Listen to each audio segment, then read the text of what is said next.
You know, the saddest thing to me is we were in the theater and we were looking around and like it wasn't even like close to full. Like it was sad, and that's opening night.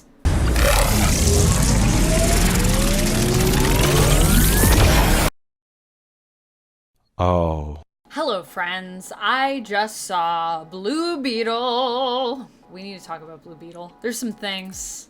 It's a mixed bag. It's something. I really want to like this movie. I wore blue to the theater for this movie. I was so hyped.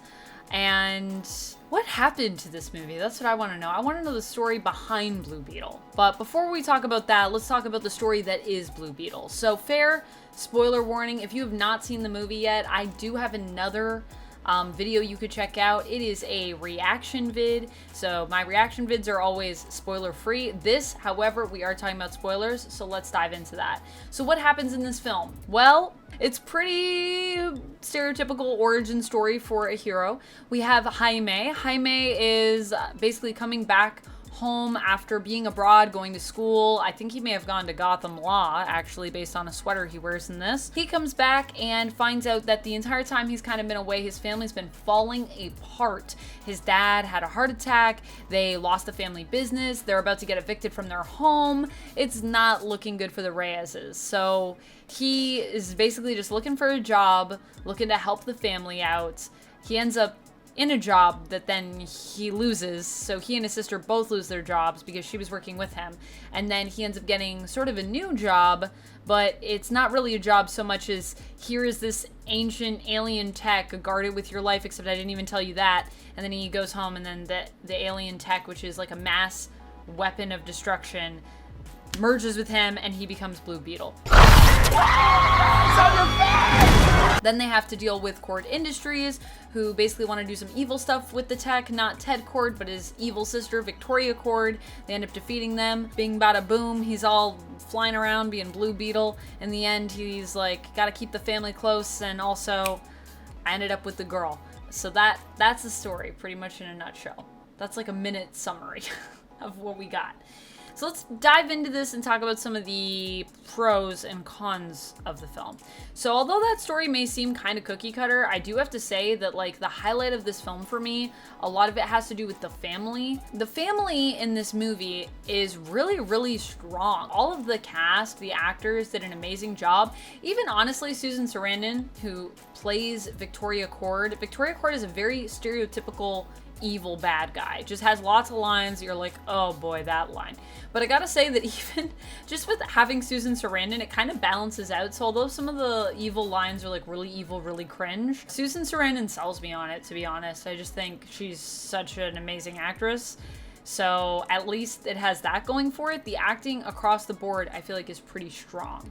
And the family is definitely the main amazing part of this film. When the family is doing things together, the scene when Jaime comes home and they're having like tacos and they're talking about just like what's happening with the family. They're like having this meal and they're all talking about like, well, you were gone, this stuff happened, we didn't want to bother you because you were at school. That scene is one, very much what a family would do. Like, I know my family has done things like that before. They don't want to like bother you with stuff. So they kind of like just don't tell you about things that you think are a big deal to protect you. Like that's very real. And just the way that they all act together is so believable and is so cute and quirky, and I just love the family dynamic of this movie. That's definitely one of its main highlights. And I think everyone that's part of this family has such a strong connection with each other on screen. It really shows, and it really lifts the film up in a lot of moments when they're all together on screen. So coming out of that, one of my favorite sort of powerful moments of this film is definitely when the dad dies in the film. It's crazy because it's kind of like a scene where you really think he's actually maybe about to get out of it, and then his heart just like gives up and he has like a massive heart attack. And it's really upsetting as well because while all of this is happening, there's like these high-tech soldiers that are there, but like no one even cares to help this poor man because they're all caught up in their fight and whatever. And I mean, I think the really hard thing for me was seeing that happen and then seeing everyone else either not care around it because they're evil guys or just like unable to do anything. like that, but you can like see the anguish. Everyone brought their A game to that scene, and it was amazing. And the scene that it really reminded me of was the original Spider-Man trilogy, the Sam Raimi sort of trilogy, when Peter loses his Uncle Ben. It felt very like evocative of that scene for me, but in a way where like it did that scene like, I think, way better even. And so like, I know it's a trope, but this is the thing. You can have tropes in films. What you can't have is a trope where we feel like we're being fed a trope. You have to do the trope so well that you trick me into forgetting that it's really a trope because I'm enjoying the moment so much. Or, you know, maybe I'm slightly aware that it's a trope, but I'm like, oh, but this was like done so well. Like, I can't even think of it as a trope because of what was brought to it. Or the other way you can do tropes is you throw them all out and you try to completely redefine the genre, which is going to be really hard to do for every single superhero movie. So I understand why people go in with the tropes. And like I said, you can do it, but you really got to bring your A game. That moment had it. Some other moments in this film did not. The other thing that I really love in this film is the city. So it takes place, and I believe it's a fictional city called Paloma City. Or Palomera City. Yeah, Palmera City. So Palmera City is the city that it takes place in. And Palmera City, I kind of looked it up. Palmera City is this kind of cool combination city that they've created. It's got like feels of California, feels of Miami. It's got a little bit of Texas mixed in there. The house, actually, specifically, I know was very much based off of El Paso, Texas, which is, I believe, where Jaime is originally from in the comics. So he's from Texas, and that's also because there's a lot of Mexican immigrants that are in Texas. So it's like a very, like if you're talking about sort of a Mexican immigrant story, that is a very much one that a lot of people have lived. It's like a lived experience. So they also tried to mix a lot of that in, and a lot of that is actually seen in the house. And just reading about like some of the design and the thought that went into this film, like they really did do a lot of research. It's got a little bit of Puerto Rico as well mixed in because the director, that is part of sort of his heritage as well. So it really is a cool city, and I really like the way they built it. I really like the look and feel of it, and I think they did a good job with the design, as well as the house design as well. Like, that's actually really well done. The suit is also very well done in this, and you can tell that it's like a real suit for a lot of it. Like, they really tried to put in the effort and wanted, I believe it was the director that was saying that they wanted the VFX to like amplify stuff, but it shouldn't be used as like a replacement. So they really tried to do a lot of it as real as they could do with what they had. And I personally really appreciate that. I think it shines through in the movie, and I also think the suit design is so fantastic. When it comes to another thing that I really loved, a lot of people were talking about how obviously we all love Jaime. I think everyone that likes DC Comics, that knows of the character, has enjoyed what they've seen of him as Blue Beetle. But Blue Beetle, when we all think Blue Beetle, and even myself, I think Ted Cord, you know? Like, I was like, oh, okay, so we're getting, like, a Jaime movie, which is cool, but, like, oh, like, the only Blue Beetle I really know about that much is Ted Cord. Like, I haven't really read a lot of Jaime stuff. The cool thing about this movie is it actually did make me want to read a lot of his stuff, so I'm definitely going to go back and do that, and go into some New 52 comics with him, and I know there's one with him and Ted, so that should be really fun. But, yeah, a lot of us think of Ted Cord. The cool thing in this film, though, is that we do get some Ted Cord. We get Ted Cord in the form of his daughter, Jenny Cord, who she appears, and she sort of takes us through, like, his secret headquarters, his version of the Batcave, the Beetle Cave, I guess, and all of his tech. You get to see all of his suits, and you do get a little teaser of him at the end of the movie, which I thought was a really nice touch and testament to Ted. And obviously they're trying to build up, like, if they were to do more Blue Beetle, I think Ted would probably be in the next one. So that would be really cool, and I personally would love to see that. I hope this movie gets to do that. I'm not sure it will, because there are some major issues with it. The first one being marketing, and I think that is a big issue. And I think marketing, we are really seeing the power of marketing right now with a lot of films. So a lot of the ones that have done really well, I think were well marketed. A lot of the ones that have not done so well were poorly marketed. And unfortunately, this falls into the latter category. It's really weird considering that this is Warner Brothers and they marketed the heck out of The Flash, which I know probably didn't pay off for them, but that was the thing they did. And then Barbie came out and they marketed the heck out of Barbie, and they actually reap the rewards on that one. And I think they could have with this movie. I don't know why they didn't. I don't know if it's superhero fatigue, or I don't know if it's just that they don't care as much about this film.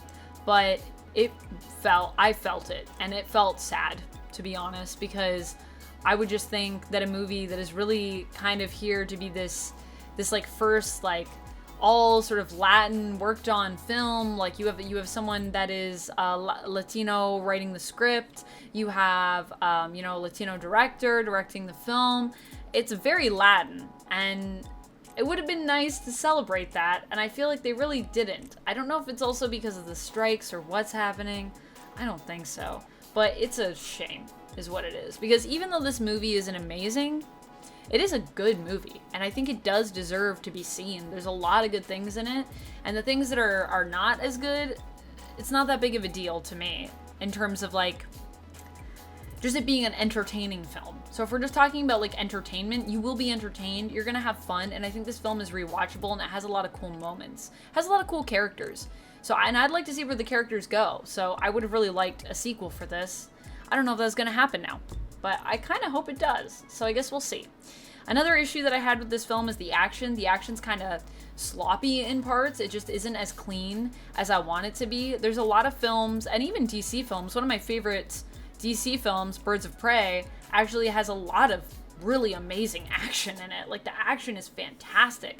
This film, there's moments when the action is good, and then there's moments when the action is just like messy and not good and not well captured. And so that's a negative for me. There's also a lot of tropes, obviously, that get used in this, and like I said, tropes don't have to be bad.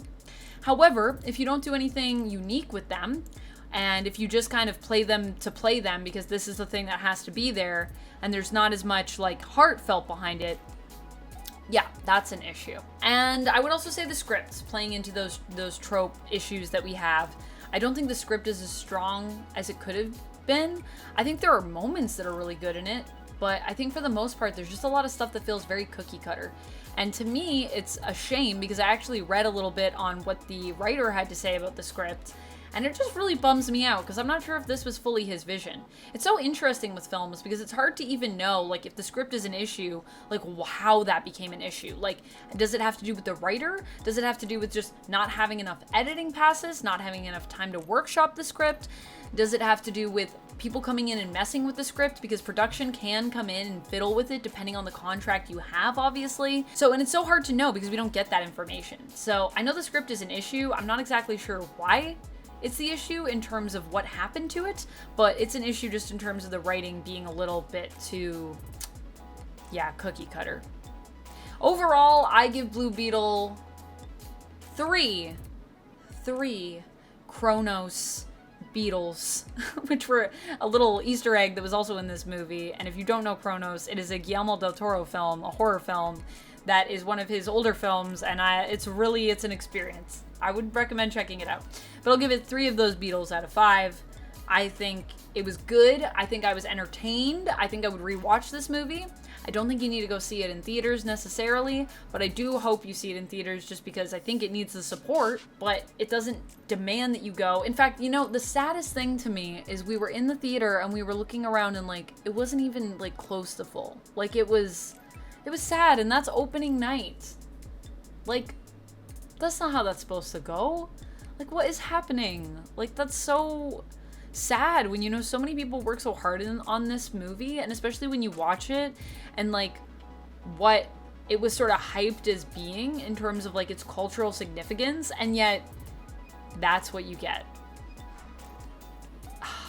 It's just a bummer. It's just a really bummer. It's a really big bummer. It bums me out.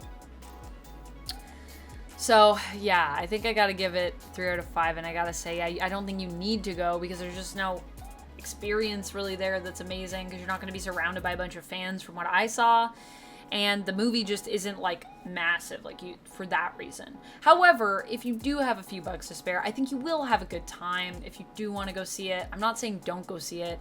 I went to go see it. I think you should see as many movies as you can in theater because it really does help support the industry. But acknowledging that not everyone can or is willing to do that right now, which is fine, that's kind of where I stand on it. So yeah, hopefully we'll get to see more of Jaime though, because I think he's a really cool character. and I would like to see more. And I'd like to see Ted Cord. So, fingers crossed. All right. Stay nerdy, friends. Bye.